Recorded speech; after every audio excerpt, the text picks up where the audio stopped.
happening, folks? Gerald here, aka J490, coming at you with a special video talking about Michael Jackson's first album. So to a casual Michael Jackson fan, when I say Michael Jackson's first album, you're likely thinking this. Now, to a casual fan of Michael Jackson and Jackson 5, I say his first album, maybe you're thinking of this. Diana Ross presents the Jackson 5, also sometimes called I Want You Back. But the truth is, of course, Diana Ross presents the Jackson 5 is the Jackson 5's first album. And Off the Wall is Michael Jackson's 5th album. If you're a casual fan, you might not know that there are 4 Michael Jackson solo albums before he even released Off the Wall in 1979. The first 2, Got to Be There and Ben, were released 50 years ago this year. I think one reason most people don't credit them or talk about them in the vein of Michael Jackson's solo albums is because those albums came out in the midst of Jackson 5 mania. Between 1969 and 1972, there were 6 Jackson 5 albums, 2 Michael solo albums, and 1 Jermaine solo album. And the deal is with Michael's first 2 solo albums especially, and Jermaine's early solo albums, those were also featuring the brothers on the background. So a lot of those early solo hits from Michael and Jermaine can easily feel like Jackson 5 songs because they almost technically are in a large scale. You know, even the title tracks of Michael's first 2 albums, Got to Be There and Ben, I did not know when I first grew into those songs as kids that they were Michael Jackson songs. I thought they were Jackson 5 songs. The song that I would have lost money if I bet was it Michael or was it the Jackson 5, Rockin' Robin, is on Michael Jackson's first solo album. It is not a Jackson 5 song, even though obviously the brothers are on it, but it is in Michael's first album.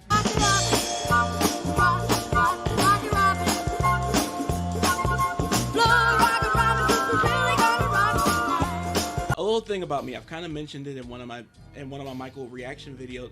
I have a bit of a fascination with those first 4 Michael solo albums. In fact, I'm more interested in the information about those albums than even the albums themselves because, you know, they're good, but they're kind of run-of-the-mill in what the brothers were all releasing at that time. What the Jackson 5 was releasing, what Jermaine was releasing. Jackie released a solo album too that's also in flavor with a lot of what they were doing, and so nothing really stood out that much. However, I will say what I did not know with Michael's first album that I appreciate in this album today more than ever is those songs that weren't the singles.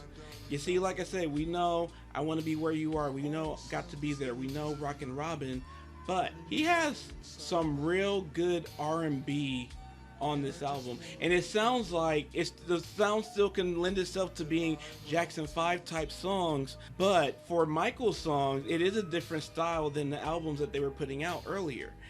His rendition of Bill Withers' Ain't No Sunshine, very soulful, very, very, very soulful. And then you have a song that is well known among us hardcore Michael fans that I really love from that time, Maria, You Were the Only One.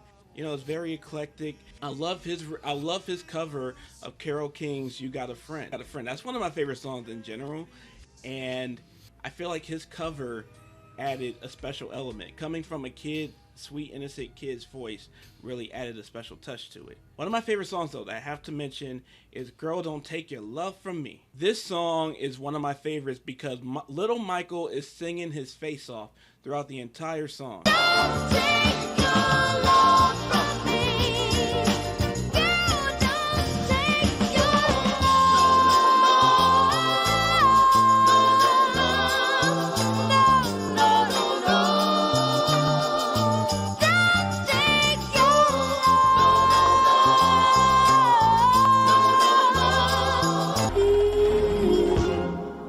Sunshine when she's gone.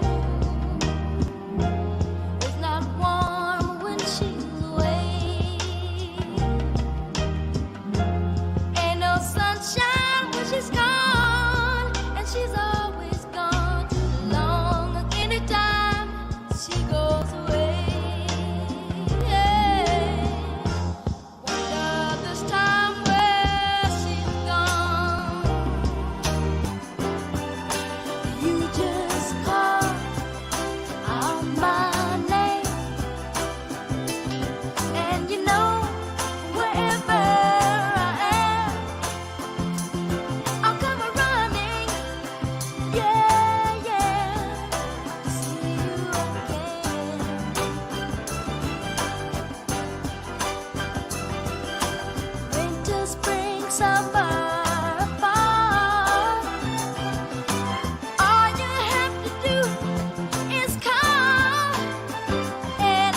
yeah. Maria, Maria, don't you miss me a little? Maria, after all, you are the only one. Come on back to me, Maria. Maria, come on back to me, girl. Be there in the morning when she says hello to the world. Got to be there. Be there, bring her good times and show her that she's my girl. Can't be I stayed away too long. Did I leave your mind when I was gone? Well, it's not my thing trying to get back. This time let me tell you where I'm at. I wanna be where you are. Oh, baby, where you are. Oh, I wanna be where you are. Oh, everywhere you are. Oh. One last thing about this album that I found really interesting about, in research, is that this album seems almost made to directly and specifically to compete with Michael's childhood rival, Donny Osmond. They were neck and neck with so many things. The title track, Got to Be There, the highest position was number 8 on the Hot 100. Donny Osmond's Hey Girl, I Knew You When peaked in at number 9. Michael on this album, like I talked about, did a remake of the 50s Rockin' Robin, and Donny Osmond did a remake of the 1950s Puppy Love. Those songs were number 5 and 6 on the Hot 100, which was then followed later by Michael's I Wanna Be Where You Are at number 27 on the charts, and then Donny Osmond's Too Young at number 28. So it was really made just to really compete with Donny Osmond, and kudos to whoever came up with that idea, because that's how it went. it really did compete, and it is too bad that it wasn't made from a more pure place. I'd say that it wasn't made from this place of like, just giving Michael his shine. It was really made from this place of let's compete with Donny Osmond. So, there were better reasons to do Michael albums. But I think, as far as I know, that's the only one made in that kind of way. I've always been intrigued by, I say those first 4 Michael albums, but that period of time when the Jackson 5, they got oversaturated and they struggled for a bit as a group and as solo artists between Michael, Jermaine, and Jackie to find their footing for their sound, for their evolving sound too, because they were signed as kids and their voices were changing. We don't hear that much in Michael's first 2 albums at all. That's really where his third album, Music and Me, comes in. But that's a conversation for another video. I'm probably going to do a video for Music and Me. If not this year, it'll be 50 next year. And I have a lot of albums like this. I'm going to be doing this kind of thing for a lot of the albums that either I really love or I really find interesting and worth talking about like this. And I love finding out information for it, and I'm gonna love sharing it. So let me know in the comments below, what's your thoughts on Michael Jackson's Got to Be There? What's your favorite track from the album? And maybe too, what's your thoughts on those first 4 albums of Michael's solo artist discography? Did you even know that he had 4 albums before Off the Wall? Did you know Off the Wall was number 5? I know. Hey, it blew. You aren't alone. You aren't alone. That was shocking to me too. That was shocking to me too, actually.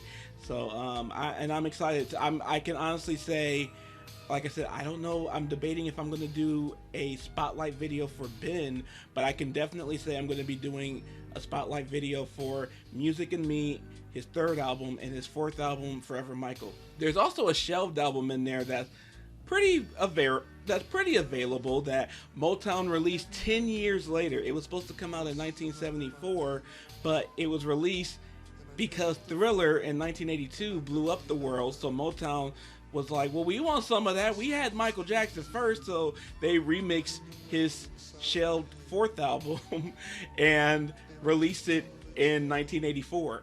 And it was supposed to come out in 1974. So we'll talk about that too. But let me know in the comments your thoughts about his early work and specifically got to be there and all that kind of stuff. And you know, thank you very much for watching. I hope you learned something from this video. I did in making the video. What's funny is I really forgot that Rockin' Robin, and I often, because I don't do that song often, but I often forget that that song is a Michael Jackson solo song. I really keep resorting back to in my mind that it's a Jackson 5 song. So anyway, I hope you enjoyed this video. If you did, please go ahead, like, subscribe, ring the bell for notifications, share with your Michael Jackson friends. Next goal for subscribers on my channel is 10,000. We can get there, but I'm gonna need your help. If you want to follow me on my social media, that's in the description below. If you would like to donate to myself and the channel, that's also in the description below and would be very much appreciated. You can also in the description find my Patreon. You can become a patron on the Patreon, and on there you're gonna get early access to reactions like these. Patreon only videos and reactions like these because YouTube be blocking. And your requests, your messages, your interactions in general are much more priority because Patreon consistently helps me live and we like living. So shout out to my patrons, but again, thank you to every single person who pressed play on this video, and please take care of yourself and each other.